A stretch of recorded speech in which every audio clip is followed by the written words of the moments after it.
Coucou les tarophiles, j'espère que vous allez tous très bien. Bienvenue dans les énergies du jour du mercredi 21 octobre. Aujourd'hui, je vais vous expliquer un petit peu quel a été mon raisonnement afin de choisir le jeu que j'ai utilisé. Je me suis dit, on est mercredi, c'est le nombril de la semaine. Le nombril de la semaine, le cœur de la semaine. Le cœur de la semaine, le cœur, l'amour. Alors, pourquoi pas utiliser le tarot de l'amour? Donc, de Denise Jarvie et Tony Carmine Salerno. Les illustrations, c'est Tony Carmine Salerno. Et le reste, c'est Denise Jarvie.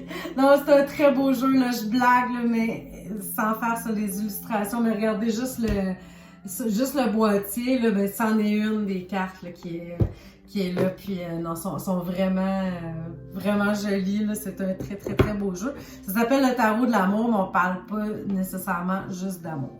Mais ça a été mon raisonnement afin de choisir le jeu du jour. Puis là, je le dis, je le répète, hein, c'est des tirages généraux, c'est pour s'amuser. Si ça résonne pas, ça fait pas écho en vous, c'est pas grave, peut-être que ça sera demain, mais sinon, si le message vous fait, le chapeau vous fait, portez-le. C'est tout. Alors, on va y aller avec les significations des cartes. My God, je m'excuse, je déparle. Alors, pour ceux qui ont choisi la carte numéro 1, c'est la libération.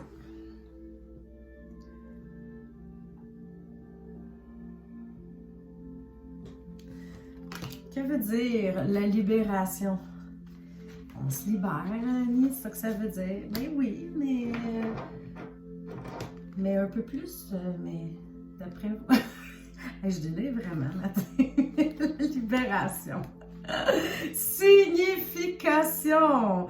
La libération est signe de changement radical. Quelque chose à quitter ou est en train de sortir de votre vie et cela fait mal. La perte d'une personne, d'une situation ou d'une croyance fait partie du cycle naturel des choses. Il s'agit de faire face et d'accepter les conclusions inévitables que vous procure l'espace nécessaire à la nouveauté. Choisissez d'entrer en résonance avec cette nouvelle vibration et vous ne vous sentirez plus jamais en état de séparation. Amour, confiance et courage sont indispensables pour surmonter le choc d'une fin brutale. Remplissez d'amour cet espace qui sépare l'ancien du nouveau afin de ne pas souffrir de la disparition de ce à quoi vous étiez attaché et de concentrer votre espoir sur un avenir débordant de richesse. Vous allez sous peu vous réveiller en réalisant que vous êtes devenu une nouvelle personne. Alors oui, il y a une perte dans votre vie, que ce soit une personne, que ce soit une situation, que ce soit... peu importe, il y a une perte dans votre vie, mais... C'est ça, la vie, c'est des cycles. Des fois, c'est un petit peu plus difficile à accepter, mais on va de l'avant, puis dites-vous que c'est sûrement pour quelque chose de mieux plus tard. Alors, on se remplit d'amour et on respire. Vous savez que j'ai vécu une séparation, moi aussi, en avril. Et oui, la perte, même si c'est nous qui avons décidé de partir, même si c'est nous qui avons décidé de mettre... Il y a toujours un deuil quand même à vivre dans une situation, puis on a toujours du recul. On a le deuil à faire de qu'est-ce qui aurait pu être, c'est ça, hein? Fait que ça engendre des fois des journées où on a le petit moton, que c'est moins fun. Mais bon, que voulez-vous là? C'est ça la vie, c'est des transformations, c'est des cycles. Alors, la carte numéro 2, ceux qui ont choisi la carte numéro 2, c'est le 8 des arbres. Toute verte, hein, pleine d'espoir, cette carte-là. On sent qu'on n'est pas du tout dans la même énergie là, qu'on vient de voir avec la carte de transformation. Là, on dirait que c'est comme un renouveau. J'ai même pas lu encore la signification. Tu sais, je vous dis ça comme ça, c'est peut-être pas ça. Je m'avance. Je dis ça parce que je la trouve belle. Bon! Le 8 des arbres vous attire vers de la nouveauté. Bon, je n'étais pas à côté trop. Un nouvel emploi, la reprise de vos études, un programme d'entraînement, un régime ou une entreprise créative, artistique va vous aider à prendre possession de vos forces. Quoi que vous choisissiez, cela améliorera votre vie quotidienne en vous permettant de ressentir bonheur et satisfaction. Ne vous retenez pas, une tâche créative va nourrir votre âme, vous ouvrant à l'amour. L'acquisition de nouvelles compétences ou la reprise d'un savoir-faire longtemps négligé vous orientera vers de nouvelles possibilités et vous fera grandir.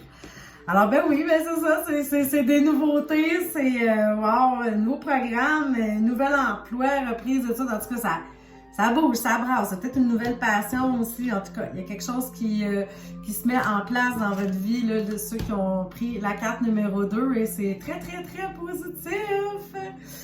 Good, good, good, on aime ça, on aime ça. La carte numéro 3, c'est le chemin exploration. Très belle carte aussi, hein? On dirait que c'est comme on va vers la lumière. L'exploration, peut-être qu'on sort de notre zone de confort, qui n'est peut-être pas si confortable que ça non plus, à quelque part. Hein? Donc, le chemin vous amène à ressentir les mouvements de la vie. Voici venu le moment d'entrer en contact avec celui qui est en vous et qui vous conduit votre directeur spirituel. Dans quelle direction voulez-vous aller? Prenez soin de regarder la direction vers laquelle vous vous dirigez plutôt que les autres. Écoutez ce vers quoi vos pensées vous orientent. La carte indique que vous êtes ou serez sous peu en train de donner forme à vos rêves, à vos désirs. Vous apprenez à maîtriser votre sens critique et à gagner la confiance en votre propre sagesse. Le chemin est de plus en plus dégagé. Alors, on commence à voir clair. On avance, on suit notre route, on fonce, il y a encore des petits défis, là, mais la lumière est au bout du tunnel. Alors, ben, je vous souhaite une bonne journée à tous et à toutes. On se revoit demain. Je vous embrasse. Bye!